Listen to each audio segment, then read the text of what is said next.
Here, a genius move. And how will you counter it? Only an idiot would ask such a question. Just move this here.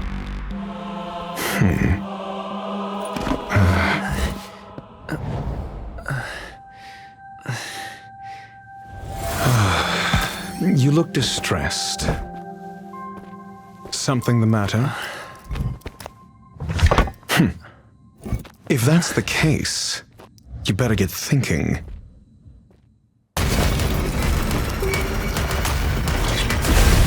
After 56 seconds, the creature was unable to sustain its own existence and vanished as if it had never been born. The threat is over. Time to get going.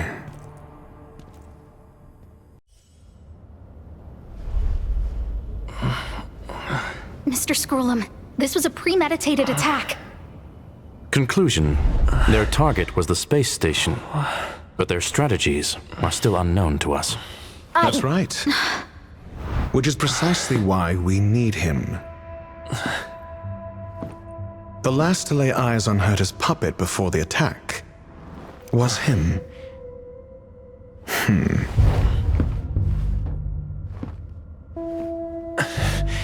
And you are? This is Dr. Ratio of the Intelligentsia Guild, a delegate from the IPC. He's only just woken up, dazed. He may need a few pointers.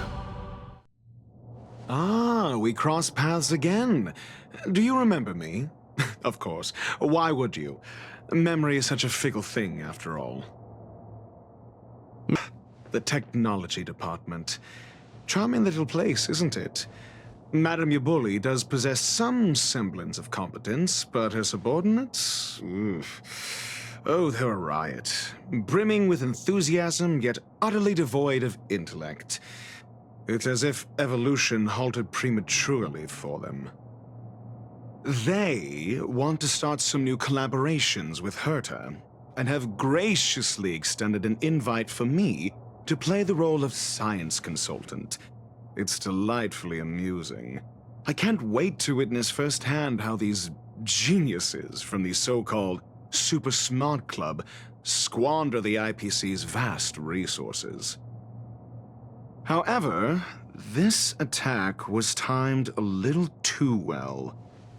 I can't help but wonder if someone leaked this information, and the attackers seized the opportunity. Herta's aloof response to these juvenile provocations? Almost as intriguing. What a delightful little puzzle. I've long heard that you're one of the best researchers in the guild, Dr. Ratio. We are honored to have your assistance. Save your flattery. Time is hardly a luxury we can squander. To debate the merits of mere mortals in the company of an actual genius? Quite the paradox, if you ask me. Excuse me, you. Tell me, what... Huh? Well, invite me next time. Don't play the fool. Think. I think I was.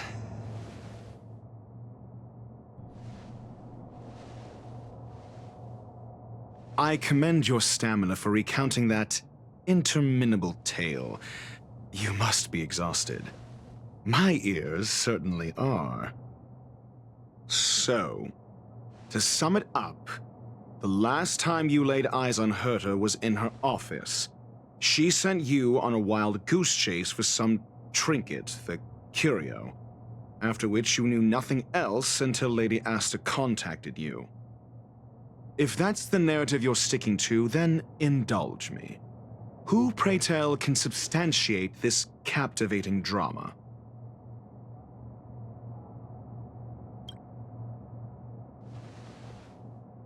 Apologies. Herta did not mention this to me. Affirmation. We can ask Herta herself. Well, if you lace up those boots and start sprinting now, you might just catch the IPC shuttle in 4 system hours. But as it stands, not a single soul can corroborate his story. Mr. Ratio, your style of questioning would seem to have a preconceived bias. Apologies, it's an unfortunate habit of mine. When one is immersed in academic research, skepticism comes far more naturally than belief. It is also the most efficient method, judging from my experience. Seeking answers with a negative hypothesis in mind is still valid research. It can still help us reach the truth. If he is truly innocent, he can clear his name with answers. And the sudden and consecutive disappearances provided the best environment for chaos to fester. It was all a premeditated trap to stir up chaos on the space station. We're running out of time. What do you mean? If you limit your involvement to this, there's still room for excuses. If it were me, I wouldn't give you the chance. A test. SAS Percipi. Knowledge, the measure of truth and falsehood.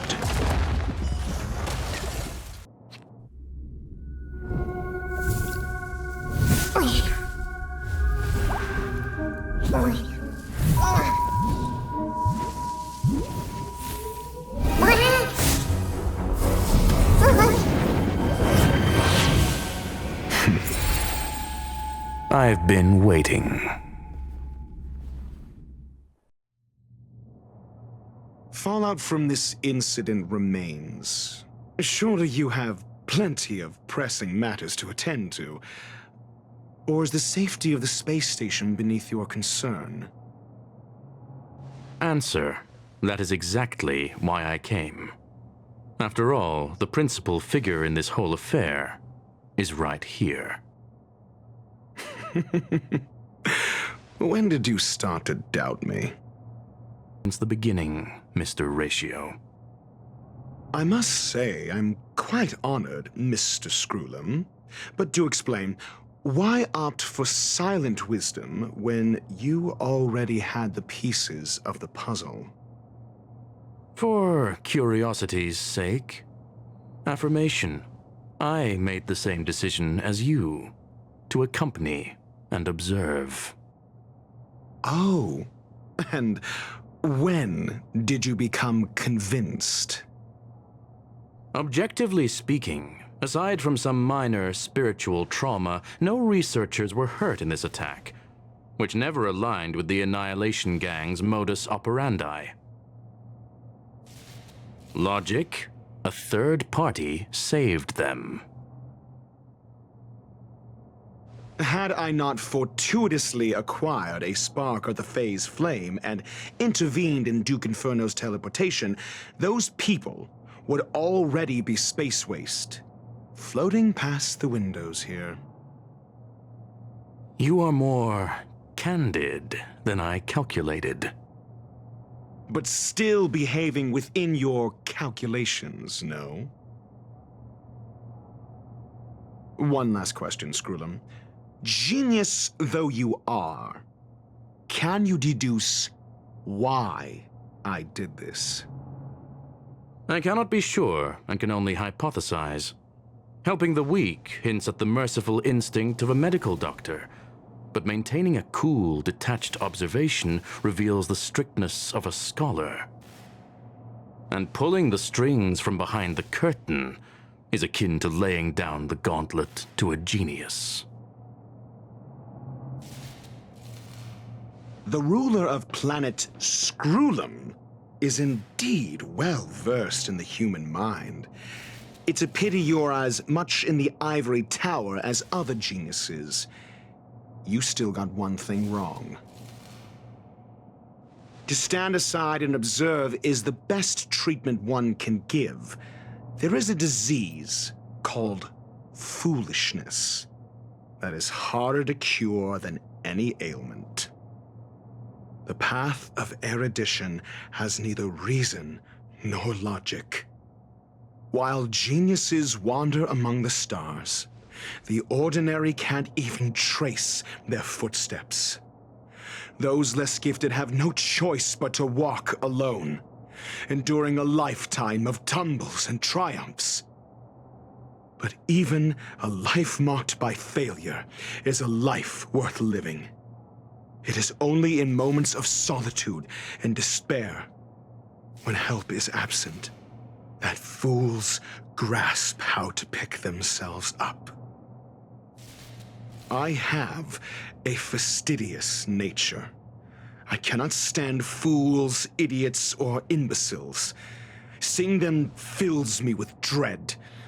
Regrettably, this space station is just like the Intelligentsia Guild, devoid of geniuses and filled with mediocrity. You wish to uproot the researchers' blind worship of geniuses. I am only laying out my questions. As for the answers, they'll find them themselves. Pursuit tinged with negativity is still pursuit, and it is capable of leading us to the right conclusion. For the masses of the mediocre to reach a level of awareness, this is a necessary rite of passage. You are indeed more like a medical doctor than a scholar. As for the spark I leave behind, I believe Asta will deal with it properly. it is also a lesson I left for her. With that, I take my leave. I look forward to future encounters with such brilliant minds. Let's hope they're as memorable as those we had today. A farce full of trivial concerns. Ultimately, they're just mediocre minds.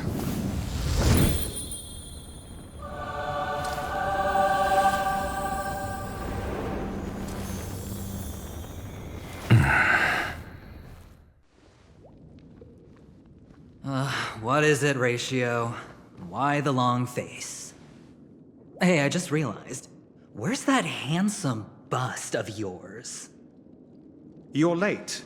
By 4 minutes and 16 seconds. You better have solved the mystery of Akavili's fall. Otherwise, I suggest not tangling with the nameless. You mean you don't believe me when I say I truly wish to befriend them? Clamorous people do not make friends. Fun fact, the Atini Peacock boasts one of the universe's more jarring songs, and your choice of attire is somewhat peacock-esque. It seems this peacock is short of a feather or two. The family's been rummaging through your things, haven't they? Yeah, by that gray-suited fellow. All the cash gifts and the box containing the cornerstones. Huh? Where are you going? Back home. To tell the corporation that some idiot ruined everything. Oh, it's nothing more than a few rocks. Why so serious? Who cares if they're gone? Without that aventurine stone, you're nothing more than a doomed Sigonian thrall, sentenced to die by the IPC. Or is that serial number on your neck a cherished memento from the Amber Lord? You're funny, I'll give you that. It appears our erudite friend has done his homework. It's my job. How would a gambler wrest Penacony back for the IPC otherwise? I did not mean to offend. I'm not offended. But they did teach me that friends are weapons of the Abgens. Even under the watchful eye of the Harmony, we need as many friends as we can get. Let's see. The Garden of Recollection and the Astral Express have already made contact. The Annihilation Gang, I can't really count on them. The Knights of Beauty haven't given their answer, and as for the bunch at the tavern... Speaking of which, I ran into a woman just now who introduced herself as a Galaxy Ranger. The whole conversation felt off. Help me look into her. Huh? Oh, you don't really disdain me that much, do you? Well, seems like I'm on my own again. We're here. The Dewlight Pavilion is the Oak family's fortress and a place where heads of the families meet to discuss great plans for Penacony. Fortress? I like this metaphor. I dealt with the warlords of the Amanica star system not long ago, and their synchronized orbital manor wasn't this heavily guarded. This mansion nominally belongs to Sunday, and is very befitting of its owner. Without his express invitation, the likes of ordinary guests would never grace these grounds in their lifetimes. Look around while you still have this moment of freedom. Hey, Doc, whose side are you on anyway? Who's to say I won't sell you out? We'll see. When we meet the authoritarian master of the Oak family, I'll pry an answer out of him. Follow me and I'll bring you to his parlor. Hold your tongue and let me deal with the members of the family. Oh, impressive. So much for Mr. Sunday's reserved, virtuous image. Do you need me to remind you? We're in a dreamscape. No matter how grand the mansion looks, it'll not affect Penacony. Stop wasting your time nitpicking the family here. Yeah, you're right. The only way to destroy the family is death. Sunday must have thought the same. Let's head down.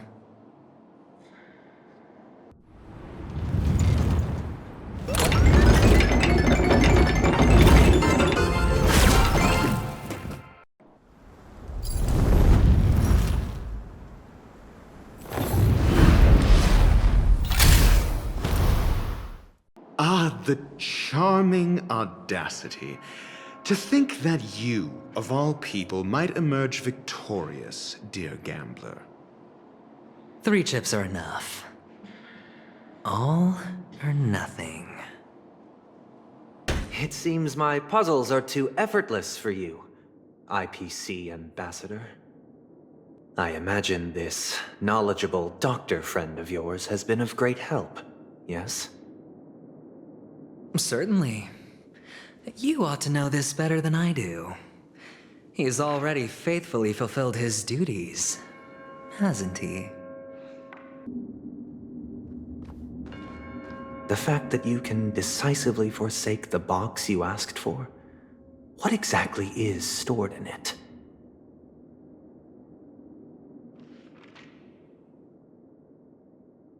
Oh, triple-faced soul, please sear his tongue and palms with a hot iron, so that he will not be able to fabricate lies and make false vows. What have you done? Under the light of the harmony, all wickedness is revealed. Interesting. Now, the final question. Can you swear that at this very moment, the Aventurine Stone is safe and sound in this box?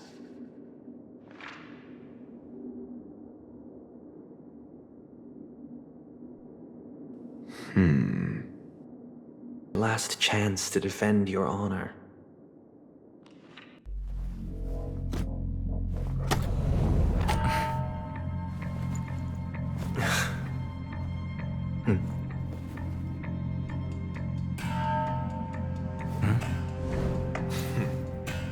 Please.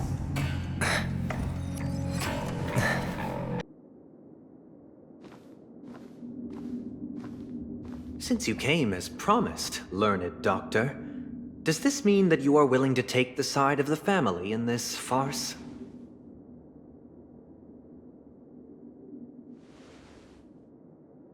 What makes you think you can convince me?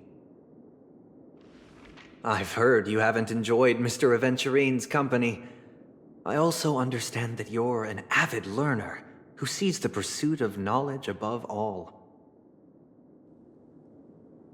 In that case, you ought to realize that a competent scholar knows their position and wouldn't forsake more vital matters for the sake of petty pride.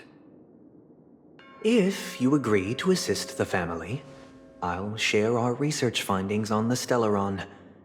You must be quite aware that, besides the family, no other faction is willing to share such information.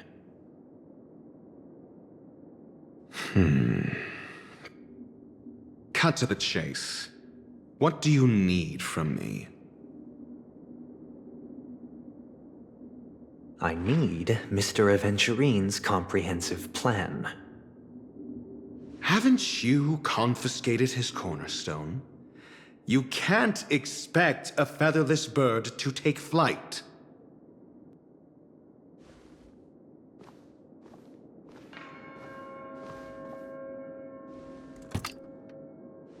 Unfortunately, your guess is correct.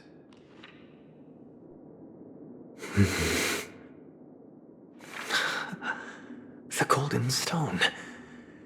Its color and glow are similar to that of Klepoth's body. This is the very ruse he intends to use to fool you. He won't reveal to you that the 10 Stonehearts chisel their own will into the cornerstones, granting them an unparalleled radiance. And this golden stone is also known as a topaz, not a Aventurine. And it belongs to Topaz. So, do you wish to confront him? Not at the moment. I'm more interested to know the location of his cornerstone. The safest place somewhere you'd never think of. Because he never intended to hide it. In fact, that cornerstone has been in your hands from the very beginning.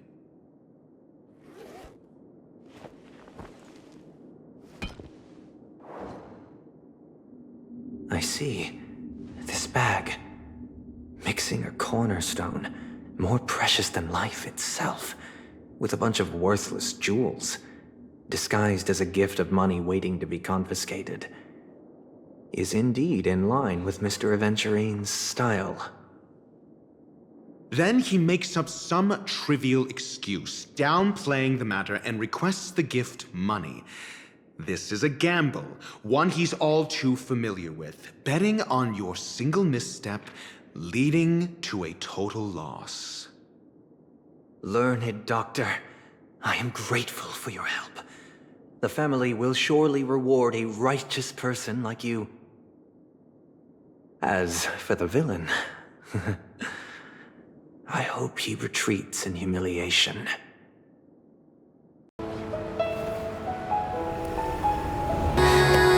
Or a bitter.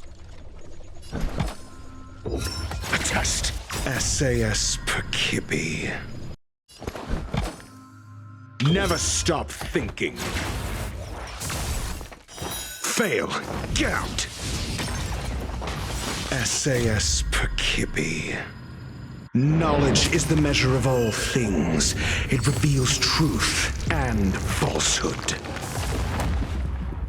0 points. Next. Think.